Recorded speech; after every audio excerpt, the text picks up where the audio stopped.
from now on, I will have the luxury of talking about things that I know more about. Because this is really, you know, just a hobby of mine. I'm not an anatomist. I just find these things interesting. Okay, so then let's do something that you could do on a computer. Let's say I start with a representation where I consider the entire image as an object. And I have examples here. This is the famous MNIST dataset, where in this particular case, the task was to recognize digits in order to send letters to their correct destination. And here you see a small collection of 4s, and there are similar and larger collections of the other digits. And the task is to, given an image patch, so all of these are 28 by 28 patches. The task is, given such a patch, to decide which digit is on it. Now, actually, that's only perhaps less than half the story, because if you get an actual envelope, you have to, you know, find the writing on it in the first place, and you need to chop up this writing into letters. And especially with letters, that's much harder than digits, because in our culture, you know, we write digits as separate entities, but especially in Europe, we often concatenate all the letters into a single scribble, and segmenting such a scribble into its constituent letters is already a much harder problem than recognizing what is on each single patch. But anyway, so here somebody has done this work for us, and the task is simply given a patch to decide what's on it. And the first algorithm, and for people who know about pattern recognition, I apologize, there's a tiny little bit of repetition now. Simplest algorithm that you could possibly use is n nearest neighbors, which works as follows. We have we need a feature space. So we need for each object in question a couple of features. And in our case, what we could do is to simply concatenate this image. So let's say my 28 by 28 image patch with, for example, a 4 on it. I could vectorize it into a very long vector, which, if I'm not mistaken, has 768 rows and 1 column. So I could say that at this point, my small image has become 1 point in this 668 dimensional feature space. So my patch has become 1 point in my feature space. Now for k-nearest neighbors, we need a training set with pairs of objects, which there's no good reason for it, but typically the letters used are X and Y. So X would be the features, in our case the gray value of each pixel, and Y would be the label. So to make this more explicit, I could say that the features are, for example, the gray value of each pixel, concatenated into a single vector. And the label, if we want to do digit recognition, would be 1 out of 0, 1, 2, and so on up to 9. Now what we want is a prediction y hat, which is some function of the input. So after training, I want to have a machine, a prediction machine, which I've here called F, which takes the features that describe an object and gives me a prediction. And the simplest method conceivable is the one nearest neighbor classifier.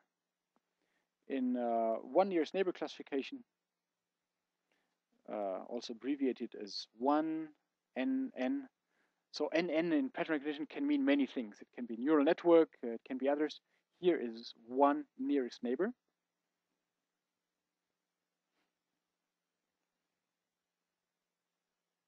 Proceeds as follows.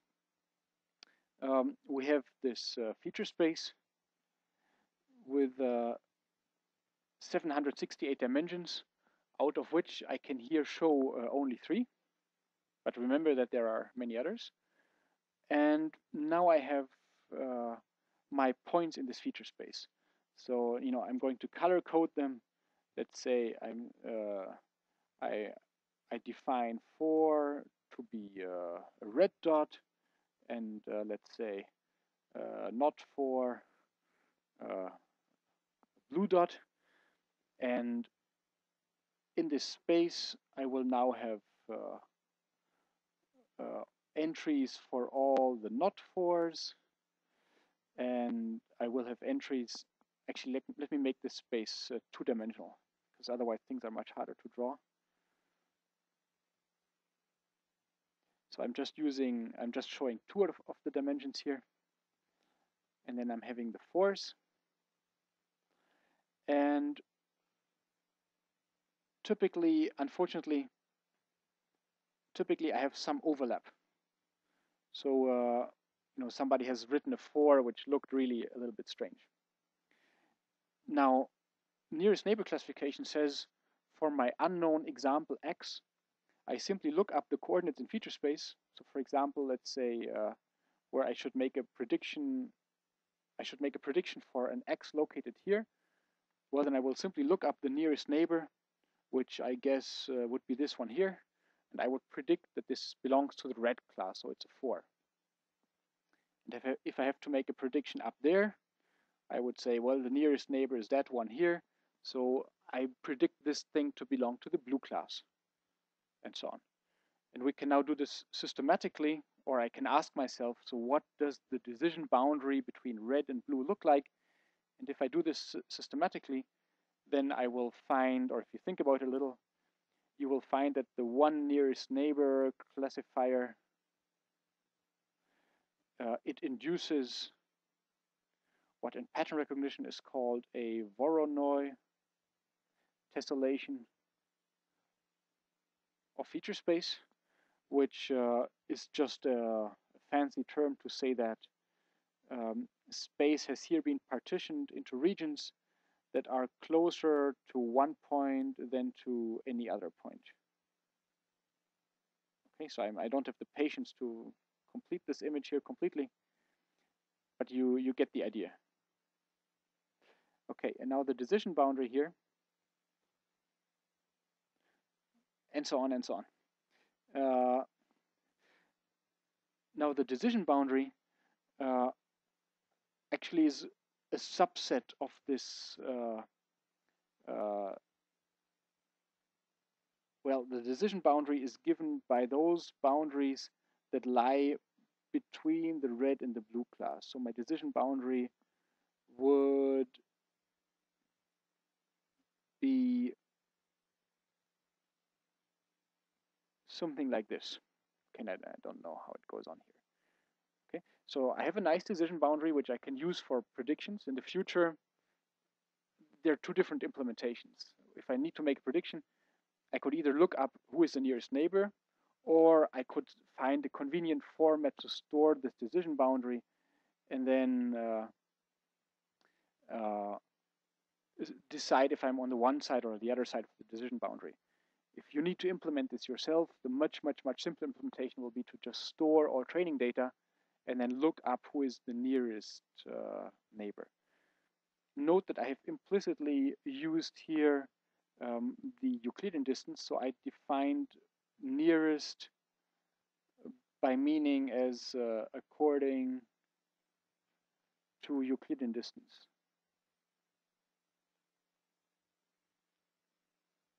And if you can think of a more meaningful distance measure in your example, then by all means use it.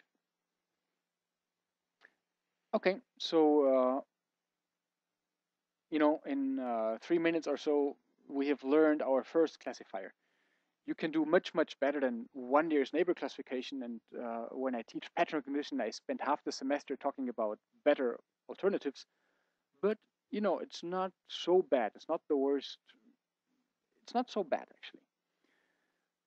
However, you know, note that it has this island here and this island there, and why rely on just the one nearest neighbor? So in fact, in k nearest neighbor classification, one decides to look not just at the one nearest neighbor, but to look at k, where k is, for example, 3. You can decide to look at the 3 nearest neighbors, and then make a democratic decision amongst those 3 nearest neighbors, and then predict your sample to belong to the majority class. Okay. So there's nothing wrong with nearest neighbor classification, but I want to argue that there is something wrong with Euclidean distance. And when I showed you this example with the hands, this was already a good example, because if I use Euclidean distance here, I will find that the 2 hands on the left-hand side are closer to each other than the 2 hands on the top. But probably, you know, I would want 2 hands on the top to be more similar to each other.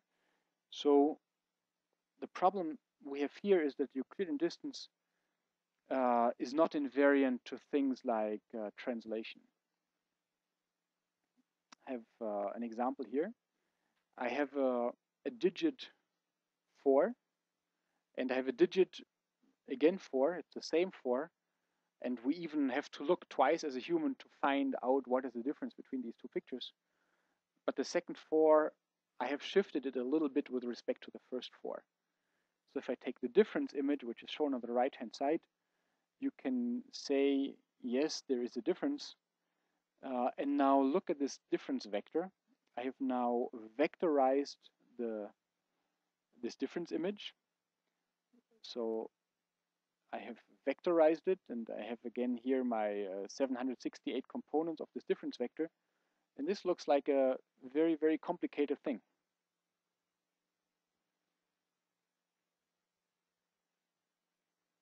So clearly, this simple translation, which for a human, you know, we wouldn't even talk about it when we're trying to teach a child what is the difference between a 3 and a 4. Would you ever, you know, care to tell your child that it doesn't matter if it shifted a few pixels left or right? You know, hopefully you wouldn't. Kids understand that anyways. But the computer doesn't. So we need to teach it painstakingly what matters and what does not matter. And by the way, this is an interesting phenomenon that I know not a single person who does not underestimate the difficulty of doing computer vision. The more experienced people have less false optimism than the less experienced people. The problem is that, especially when you work in a company, your managers are typically very little experienced, and you know, they expect you to, you know, can you do this by tomorrow? And you know, it's maybe a 10-year research effort, and we might be able to do it. So there's a large discrepancy sometimes between what is possible and what is desirable. So I want to make this point again, even more explicitly. I will draw the simplest picture I can think of. The simplest picture I can think of has 3 pixels, one of which is darker. Okay. Now, let's say in analogy to what we've seen up here, I now shift my image content a little bit to the right. And when I shift my image content to the right by 1 pixel, well, that's what it looks like.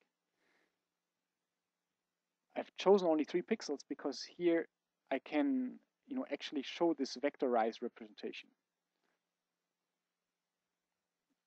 So if I number the pixels, let's say this was number 1, 2, 3, and if I now number my feature axis 1, 2, 3, where the feature axis are given simply by the gray values, then here the second pixel was bright. So the image that I've shown on the top here corresponds, so this image corresponds to this point. Now in this image here, it is the third pixel that was bright. So this image here corresponds to that point. And well, we can complete the picture by also moving the pixel a little bit to the left, in which case all its brightness would be on this axis. Now the point I want to make is, in the image space, we have a simple translation, a linear translation, which is as trivial a transformation as you can have. But look here, in this space, we go from this axis to that axis to that axis. So we change direction completely. To put this in words, let's say a linear translation,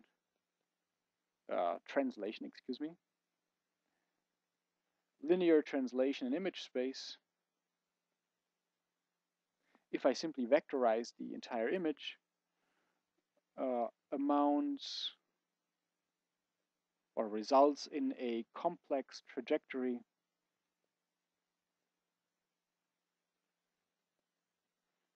let me call this pixel space, the space where I have simply concatenated the gray values in all pixels.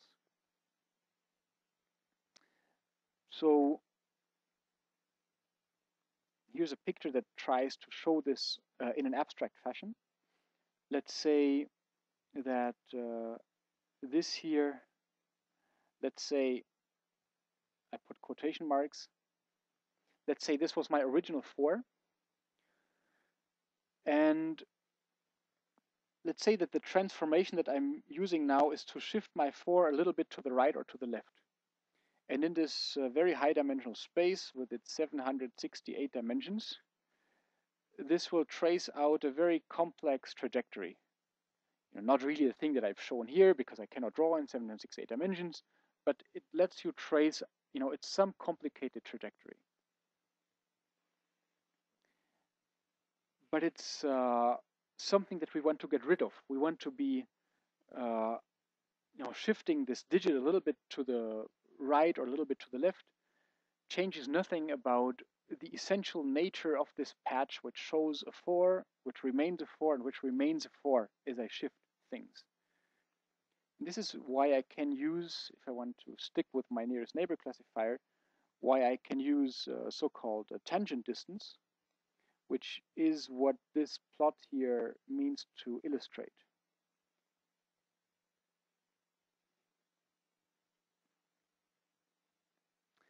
So in tangent distance, the idea is that I take my training set examples and then I transform each of my training set examples according to the things that I know may happen in the wildlife.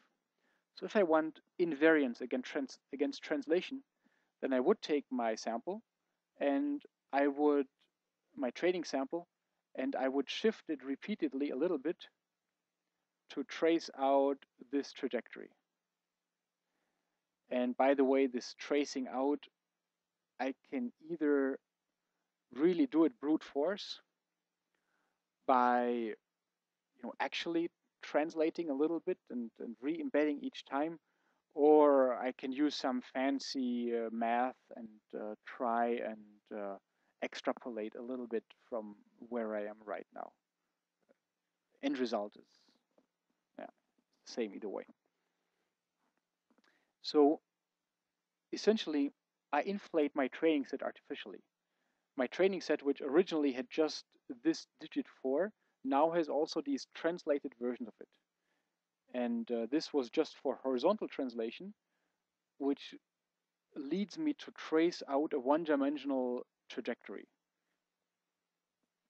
So do you have any intuition what happens if I also allow my 4 to translate a little bit in the other direction?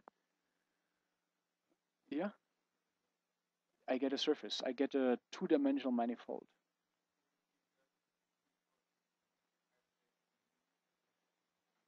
I cannot hear you. Can you speak up, please?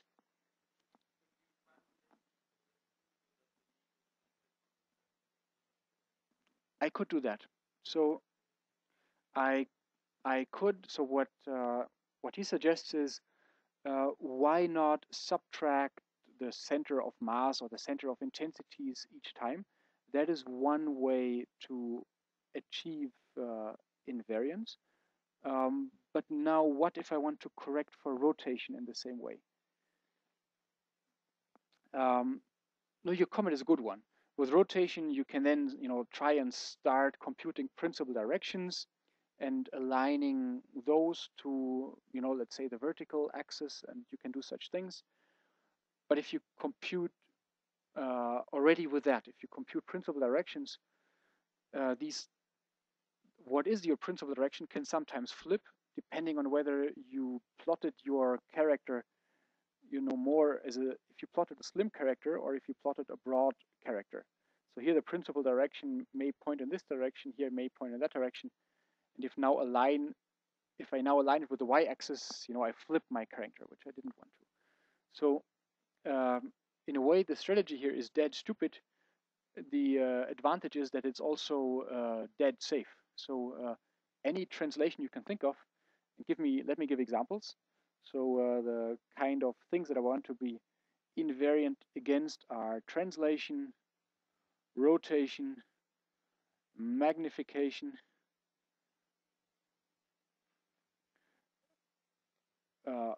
in general,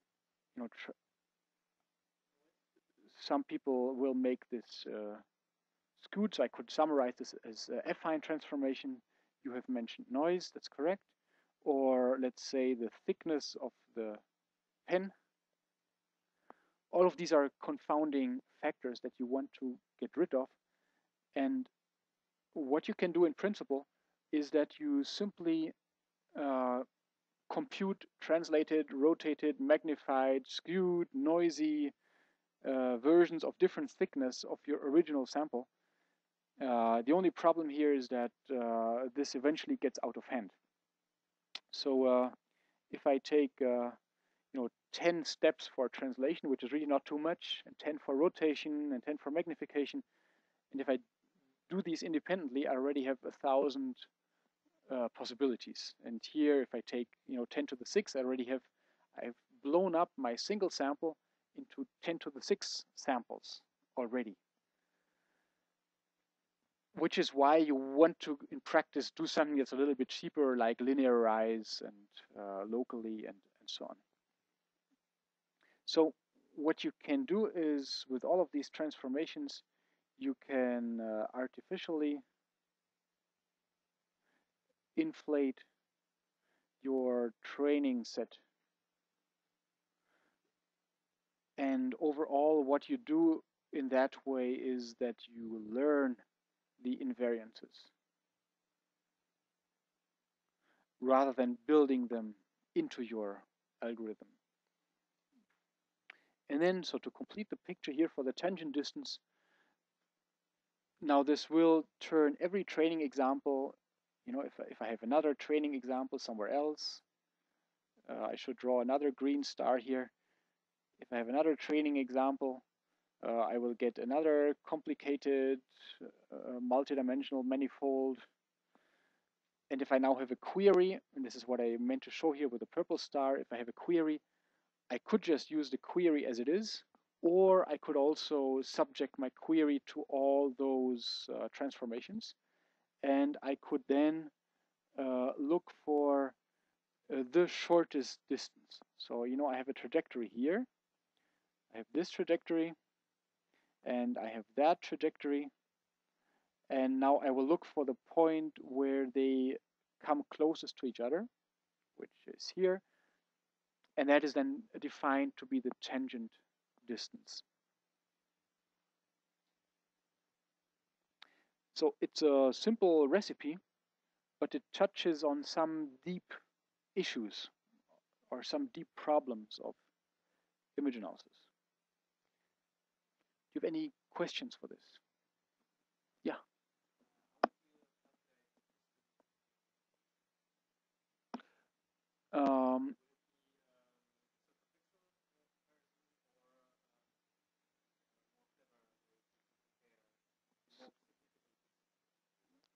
So question was, how do I compute the distances? Yes, the way I've argued here is when I know the patch size, then it's really, when I have two patches of the same size, then I would really do it pixel by pixel.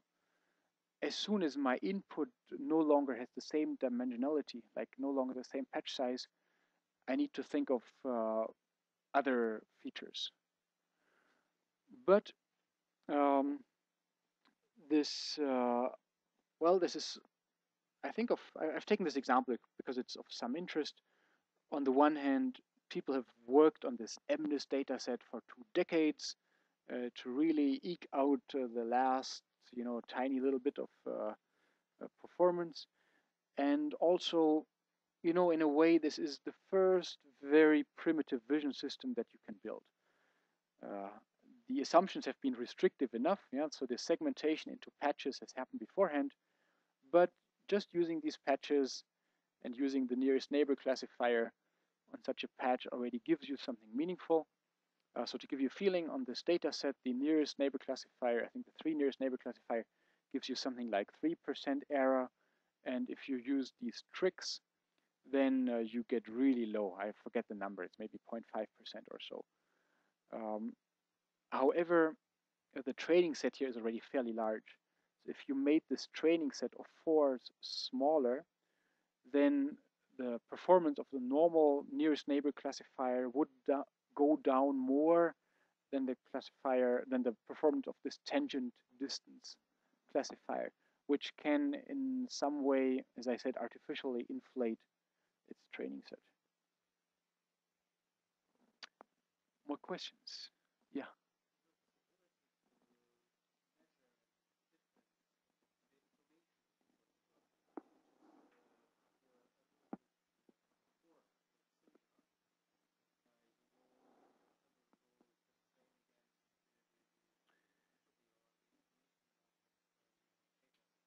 So the question was, is there a way of measuring, or the way I understand the question, is there a way of measuring the interestingness of training samples?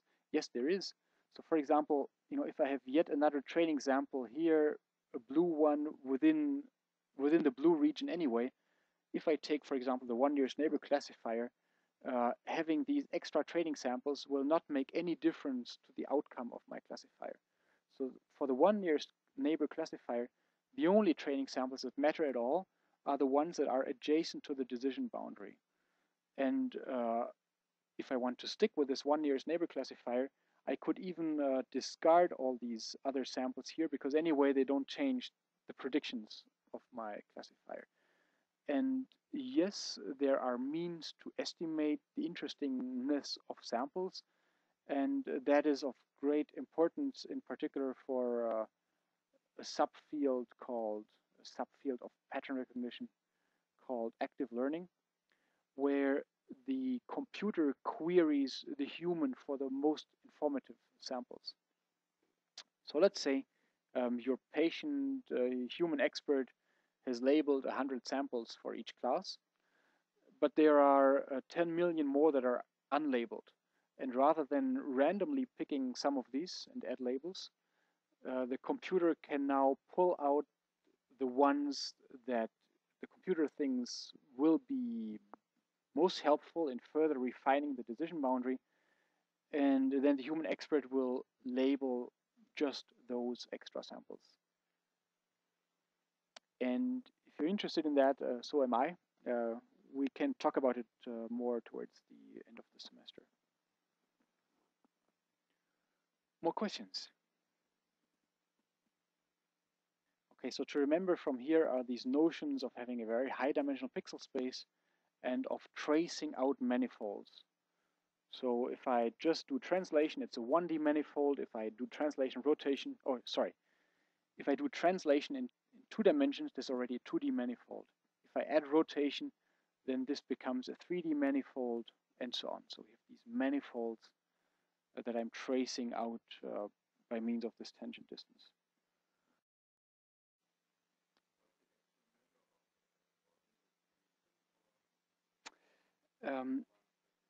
What is the actual distance in tangent space?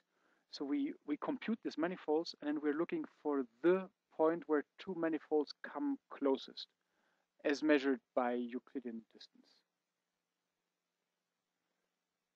Yeah, so we trace out the manifold of each training sample, and we trace out the manifold of our query sample, and then we look for the closest point of contact as measured by Euclidean distance between my query manifold and each of the training manifolds. More questions?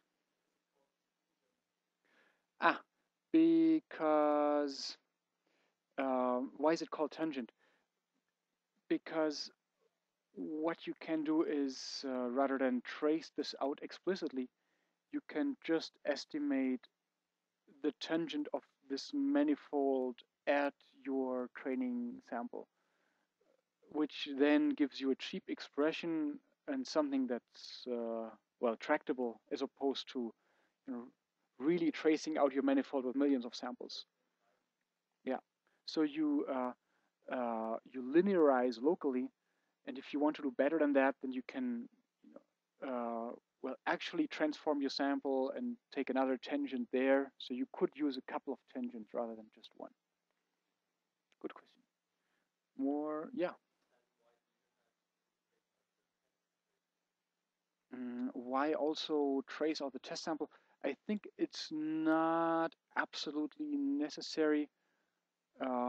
Let's say for for translation and rotation, you wouldn't need to, but for the thickness of your pen, it can make a difference, because if I emulate using a thicker pen or a thinner pen, this is a nonlinear function of the entire input image, and you can get out smaller tangent distances that way if you also trace out your training or your query.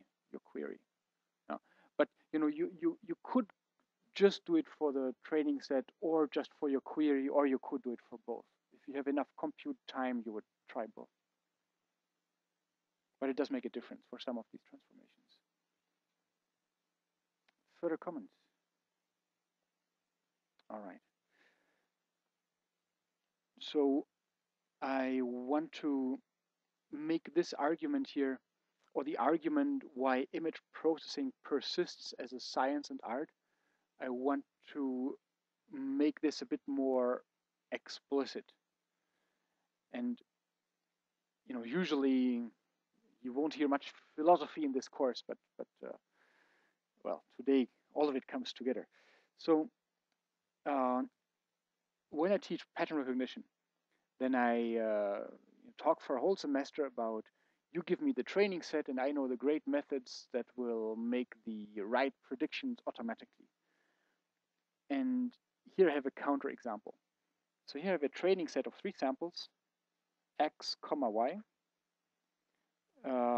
with p's and the number of p's in each image.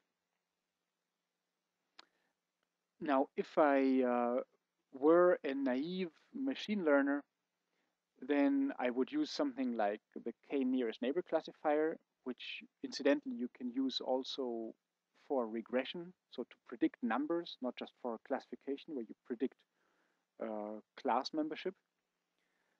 Or I could fit this into linear regression, or if you prefer support vector machines, I could use support vector regression, or if you like decision trees, I could fit these images and these numbers into a decision tree. Or if you love neural networks, I could put this into a neural network. And all of these would fail to learn anything useful from it. And if I provided you another 20 images or another, I would argue even another, well, okay, if I learn many images, then it might learn something like if there's fine detailed texture, then the number must be high, and if the texture is at a coarser scale, the number must be low. It might actually start and learn something useful if I give you a large number of such images. But from a small number, if I pass them to my machine learning algorithm and treat it as a black box and provide no further information, I'm not going to learn anything useful. To understand that, we have to remember that the computer knows nothing about p's and about the importance of counting and so on. It only knows that here are a million pixels on the left-hand side, and there's a number on or a million values on the left-hand side. There's a number on the right-hand side, and I want to predict the number from the many features. And the reason that nothing useful is going to come out typically is because such few examples do not sufficiently constrain the space of possible interpretations for a machine that is a priori agnostic about the world. So it could, for example, be that the sum of the, let's say the sum of the intensities of the first two pixels in the top left corner in the first image happens to be 243, and the next image happens to be 179, and the next image happens to be 326. And then the computer would think, hey, I've learned the perfect rule. I simply take the intensities of the first two pixels, and that is the desired answer. And I will have overfitted completely to my training set. And there's an anecdote that, well, people overfit all of the time. That's no anecdote. But there's an anecdote that something very similar did happen in the 60s when people tried to use neural networks to automatically recognize tanks. And it worked great on the training set and then failed in the real life demo. And it so turned out that all the pictures with tanks had been taken on nice sunny days, because people selling tanks, they always like to, have them gleam and shine. And the pictures without the tanks on average had less nice weather. So rather than predict if there was a tank or not, the neural network had, one had trained a machine that recognizes if the weather is nice on the image, which is also, an interesting application. If it's not true, it's well invented, this anecdote. It makes the point. It is true. Okay, so we have a statement that it is true. Good. You were not there, I trust. Yeah, and everything that's written on the web is true. Everything that's on the official website of research schools is true. No, sorry. Yes, I've also read it. So at least there, truth is always a question of majorities. Here, there's a majority of people thinking that this must be true. Okay. So, but actually counting stuff, even p's, well, for p's, you would probably weigh them and so on. But counting stuff is a real something that you want to do in practice. And the current best algorithms, well, you can always hand code something. Yeah? So you can try and say, okay, let me write a piece of code that will find the boundaries, and then I will segment, and then I will count the segments. That would be the old-fashioned way. More recent research says, okay, I take some annotation in the sense of the user clicking on P's, and the computer will learn it from there. And the very latest research says, hey, I don't want to have to click on every P in this image. I want to click on just a subset, which then is called weakly supervised learning. And this is really one of the frontiers of research in this area today, this weakly supervised learning, where you try and operate with minimal input from the human, where minimal typically is larger than just providing the image and the desired number, unfortunately. So let's say you know all about neural networks, or you know all about regression trees. Why does it fail? And here comes my philosophical argument. I want to make the point that images live in a very, very high dimensional space. And as you know, it's easy to overfit in a high dimensional space. So a pixel that has an image that has 6 pixels, I can summarize in a vector with 6 dimensions. A pixel that has 1,000,000 images, I can summarize in a vector with 1,000,000 dimensions. And let's say, for the sake of argument, if you had 10 pixels, or if you had 10 training points, you would be in 2 dimensions, x and y. You would be comfortable in fitting a straight line to this and declare that you have learned well from the data. But if you have 10 points in 10 dimensions, this is not even enough to, well, you need more observations and parameters. It's not even enough to determine all your parameters. And even if it was, you're guaranteed to have overfit to your data. So in other words, you always want, if you do such a naive regression or classification, particularly regression, you want many more samples than you have free parameters in your model. And I now want to argue how big the space of images is. And to do that, I want to talk about a nice short story. Who knows it, this short story? Okay, now there's some good reading. As the name says, it's short, and you must read it. It's a very nice parabola on what infinity really means. I know you've all passed higher math courses, but this is a good story about infinity. It's about the library of Babel, which holds a copy of each and every book that you can print in a well-restricted format. So each book has, I'm making up these numbers, I think it's 80 characters per line. What was it, 30 or what lines per page, and then it has 500 pages or so. And then you have just the normal typographical characters, and this library is complete. It has every book that you can print in this very restricted format, and well, it's pretty big.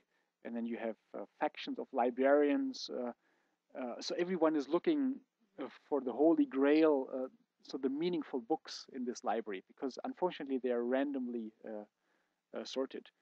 And well, this library has all the books. So the books that give you an exact prophecy of the future, as well as all the books, of course, with false prophecies. You have a couple of books in there which are the true catalog of the library. Then you have all these books that differ from the true catalog in just a single comma. And then you have, of course, zillions of wrong books and books pointing in the wrong direction. Books that prove that the library doesn't exist, and all those books. Well, and these librarians, they live a solitary life, and you have interesting factions. There are those who scourge the library, trying to get rid of all the bad exemplars, which are almost all, and they throw them into an infinite corridor. And it's read it. It's a great short story.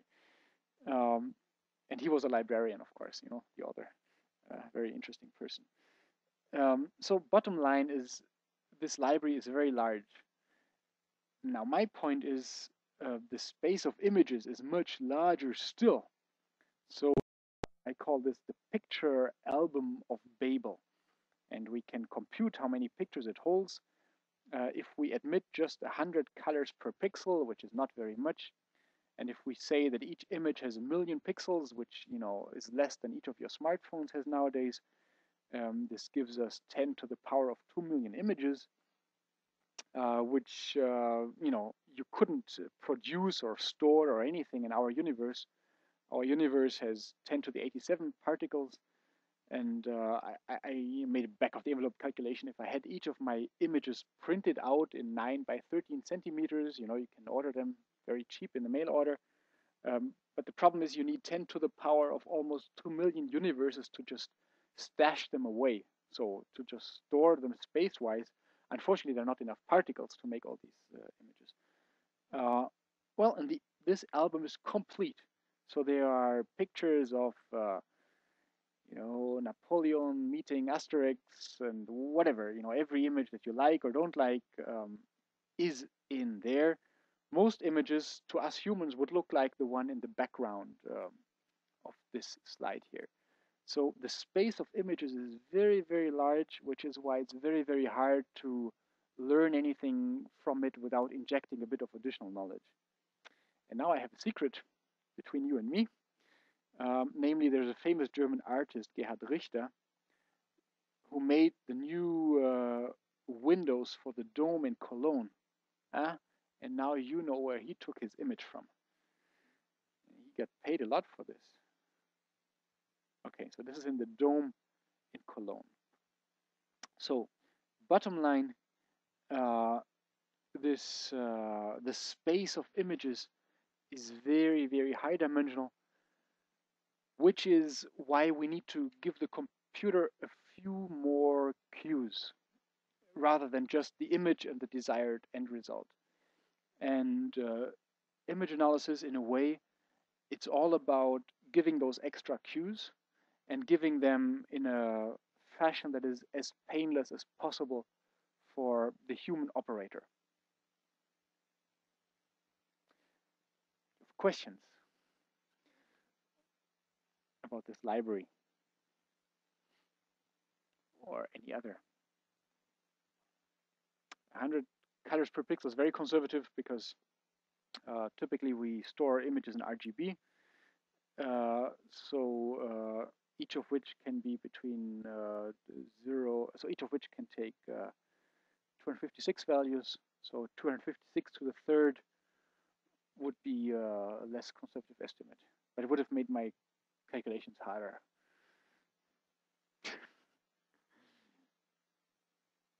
More comments?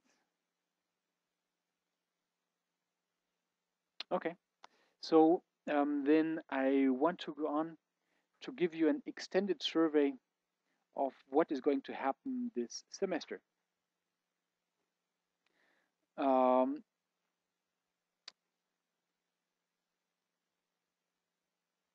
We are roughly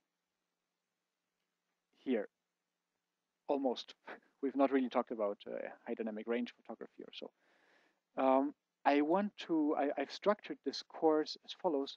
I want to talk a lot about image representations because it turns out that different representations are best suited to solve different problems, and I always want to talk about how to solve a particular kind of problem, a fundamental problem. And we've seen just now the limitations of why, when I want to do machine learning, why taking the whole image as one instance without any further cues, so just taking all the pixels in the whole image, why that is typically not meaningful. This digit classification was one example where this approach worked all right, and there are not so many more applications where this is sufficient. So we've looked with this digit classification at one of the simplest things that you can possibly do, and it takes you only so far. So I want to talk about what you can do with image patches next week. And by looking at a patch at a time, you can already start classifying or segmenting images in a non-trivial fashion. You can use it if you have noisy images to improve the quality of these images. And you can, that's maybe more of an intellectual exercise, but you can use it to generate textures. So generating images is, well, the subject typically of graphics, and there are now stochastic ways of generating the world. So if you think of a recent blockbuster movie, and let's say you have a digitally rendered forest or army or something. Nobody wants to, in graphics, uh, to by hand define each branch of each tree. So there are some laws or grammars by which you can generate uh, three-dimensional scenes. But if you want to directly generate 2D texture, that's not so easy. And in particular, finding stochastic models for 2D images is hard. So nobody has really managed very well. The best algorithms that create you 2D random images look very different from what we have in the real world. But it turns out that patches can be used to generate textures nicely, and the classical way of doing this was to use heavy caliber math, and it turns out that there's a smart idea of essentially resampling from patches. It lets you do something, lets you generate much better looking textures. A patch, what exactly is a patch? It's just a sub part of an image. Yeah? So let's say a 20 by 20 sub part of an image. Yeah. Sorry, technical term. Whenever I use something without explaining, then please let me know. Rather than chopping your image up into 10 by 10 patches, it may be more sensible to chop up the image into what feels like natural subregions. So even if you haven't understood what's in the image, you may be able to find subregions that look coherent and that typically are not 10 by 10 square. And finding such good regions is the target of super voxelization or over segmentation algorithms, and I want to talk about a few alternatives there. Then comes some nice mathematical stuff. So in particular, unary transforms that are useful in classifying images, in recognizing textures, and restoring images, also in compression. We will talk in some detail about the Fourier transform and how to interpret and construct different kinds of filters and how to do such computations efficiently. And that used to be the mainstay of image processing. So if you went to an image analysis class, let's say 10 years ago or 15 years ago, you would spend one semester talking about this.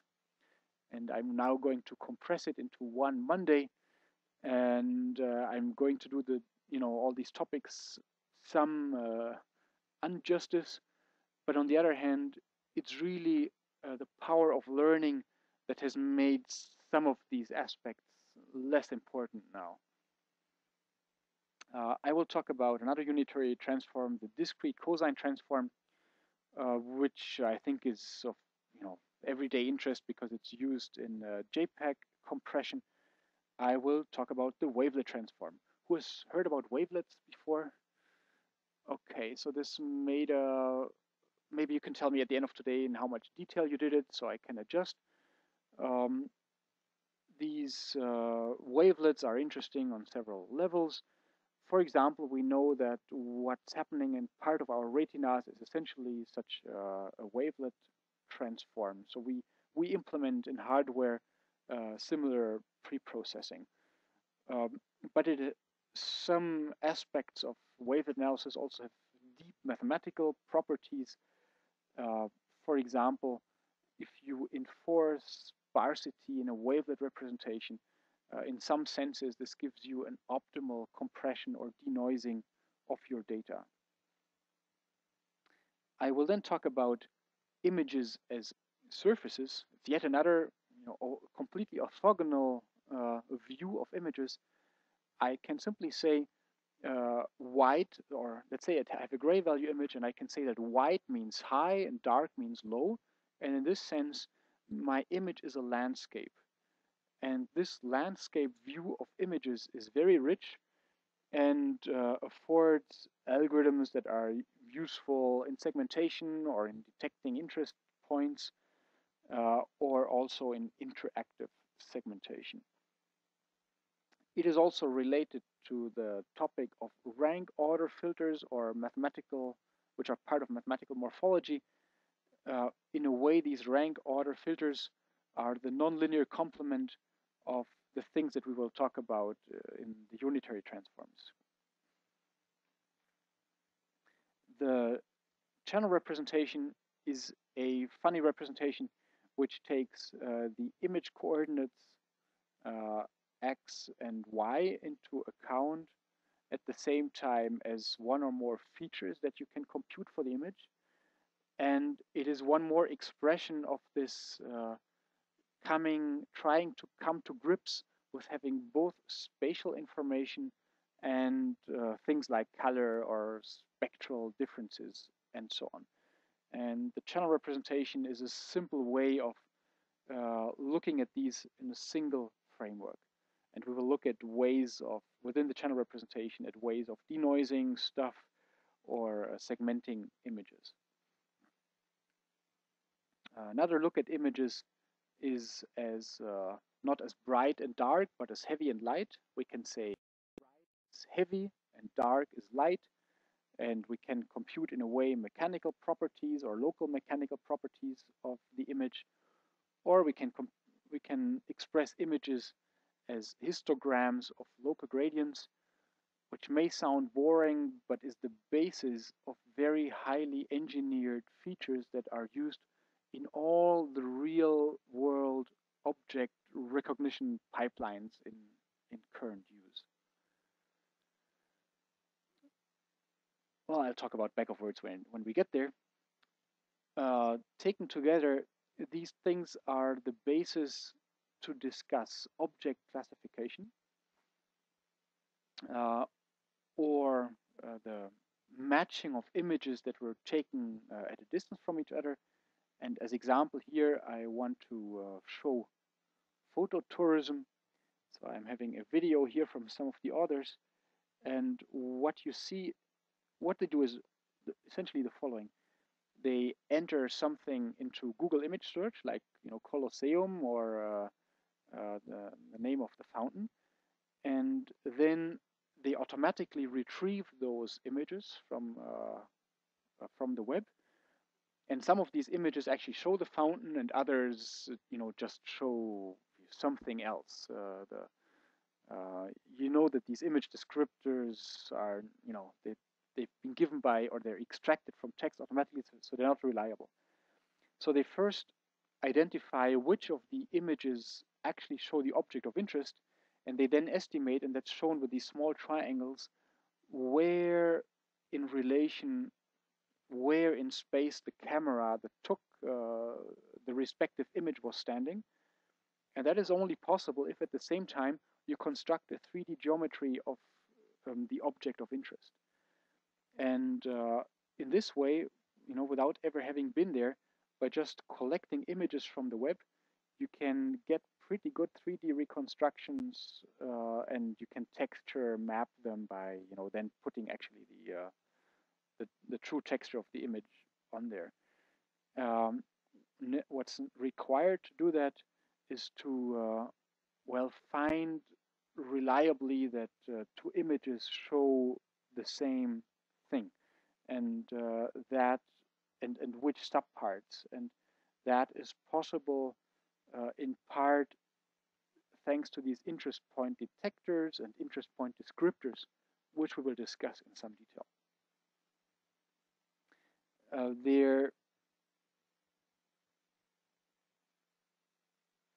I want to then talk about object detection.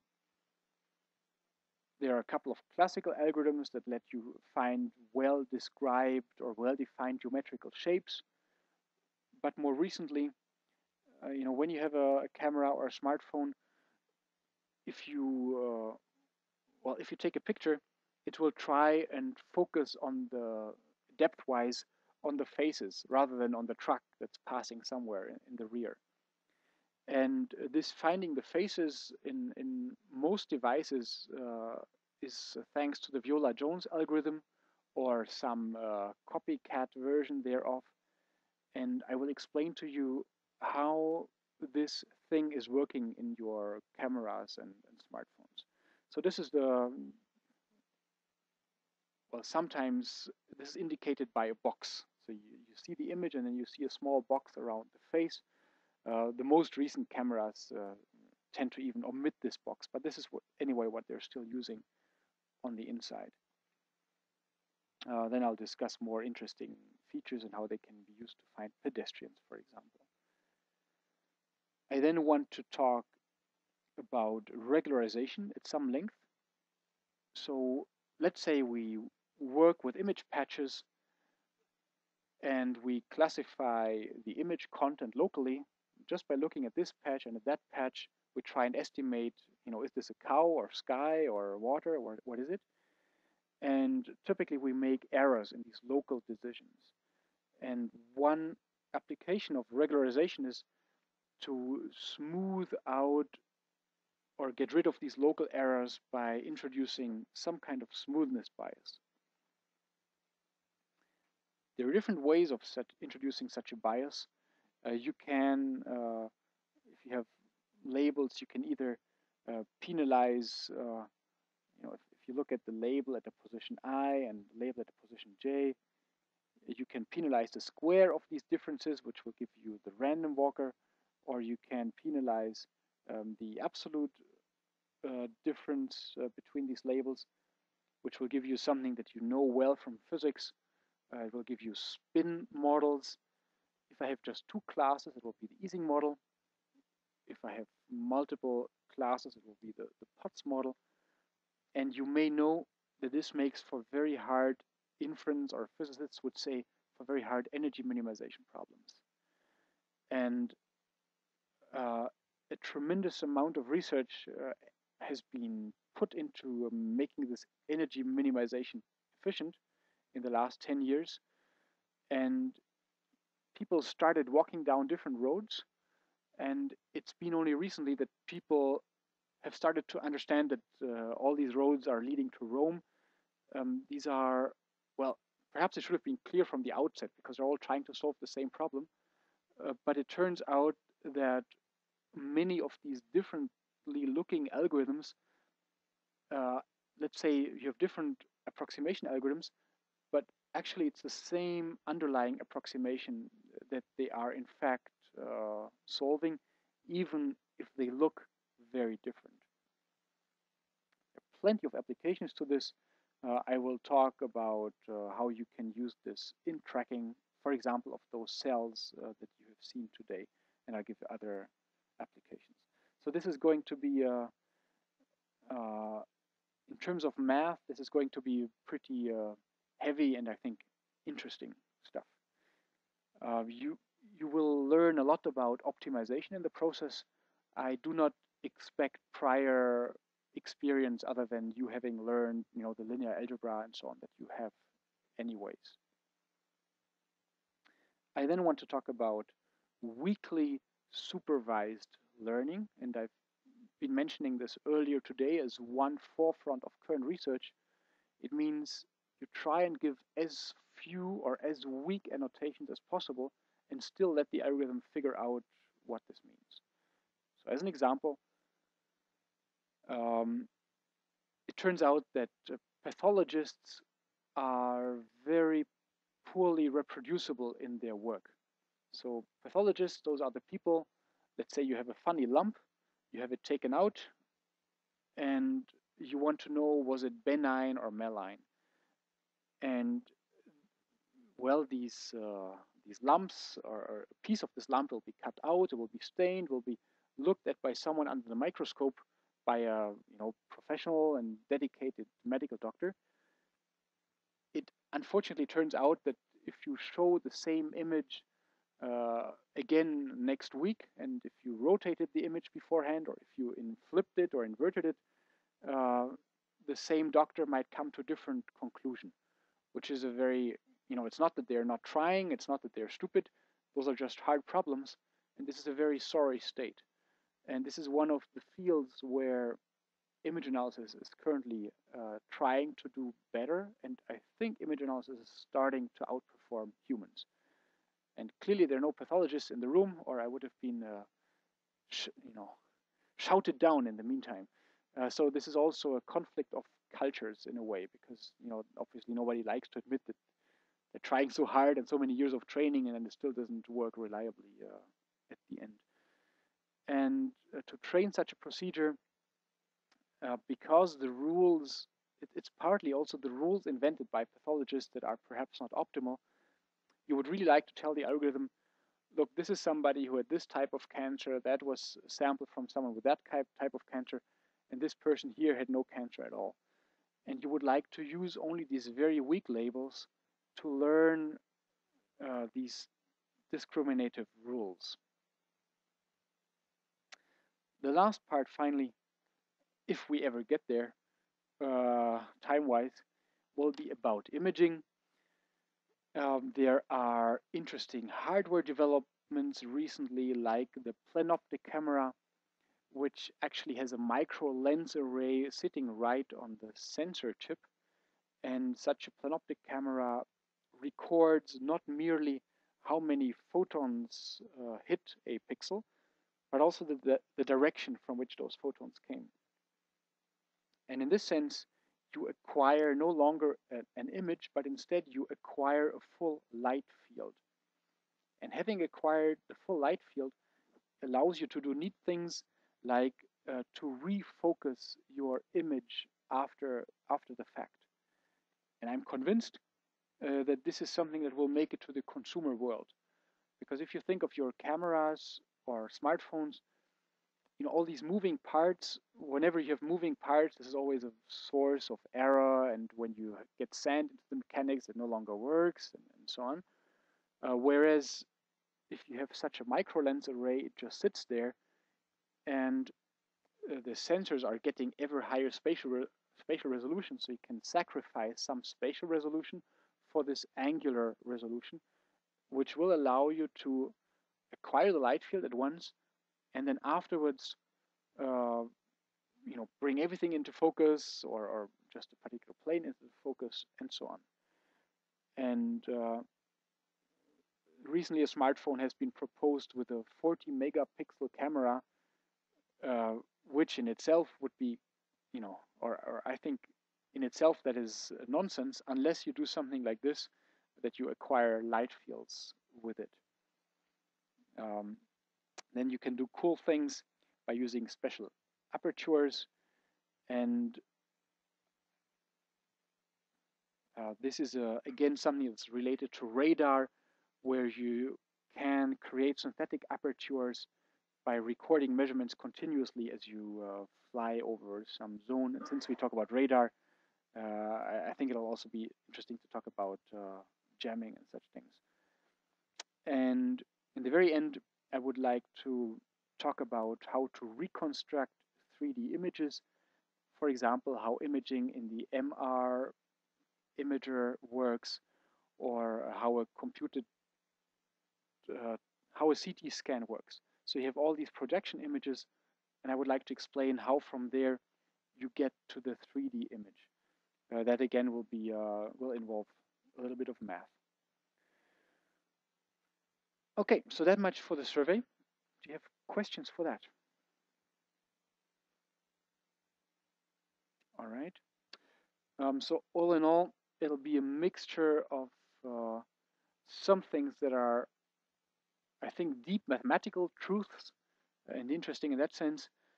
Others are just the result of decades of experimentation, where people have engineered, let's say, such interest point descriptors, and in the end, some of these engineered approaches work a lot better than others, and it's worth knowing about them.